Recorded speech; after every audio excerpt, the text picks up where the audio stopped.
வாயிற்காவலனே, நீதி தவறிய கொடுங்கோல் மன்னனின் வாயிற்காவலனே, கணவனை எனது பெண்ணர்த்தி கையை தனி சிதம்பரனை காண வந்திருக்கேன், மன்னனிடம் போய் சொல்.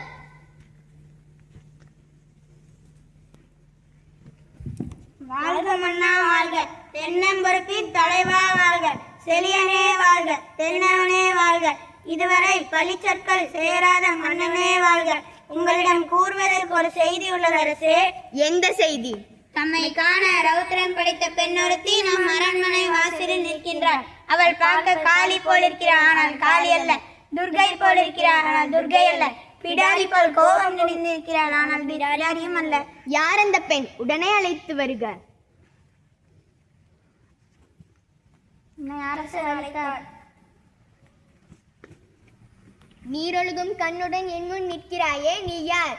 தேரா மன்னா செப்பொழுதுடே எல்லல் சிறப்பின் வாயிற்கடமணி, நடுநா நடுங்க ஆவைக்கடமணி, உகுநீர் நெஞ்சு சுட தான் தன் அரும்பெறல் புதல்வனை ஆலயம் அடித்தோன்.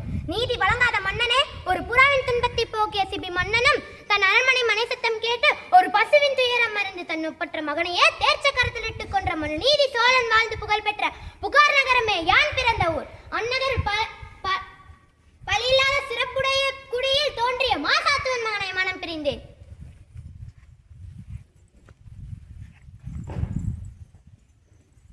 கொடுங்கோல் ஏந்திய மன்னனே, ஊழ்வினை பயனால் வாழ்வதற்காக என் மதுரை நகரத்திற்கு வந்து என் காற்றிலம்பை விற்க முயன்ற உன்னால் கொலை செய்யப்பட்ட கோவலன் மனைவி நான். கண்ணகி என்பதே என் பெயர். கைவனை கொள்வது கொடுங்கோல் அல்ல, அதுவே அரச நீதி.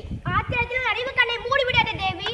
அறநெறியில் செல்லாத அரசனே, என் காற்றிலம்பு மாணிக்கங்களால் கொண்டது. நீ கூறியது நல்லதே, எம்முடைய சிலம்பின் பரல்கள் முத்துக்களே. இதோ பார், உன்னுடைய சிலம்பு.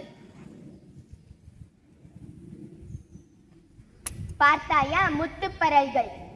இரண்டாவது சிலம்பு.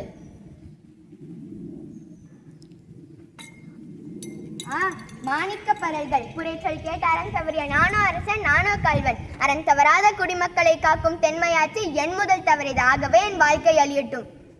அரசே, கணவனை இழந்து நான் தவிப்பது போல் அரசனை இழந்து இந்த மதுரையை எரியட்டும்.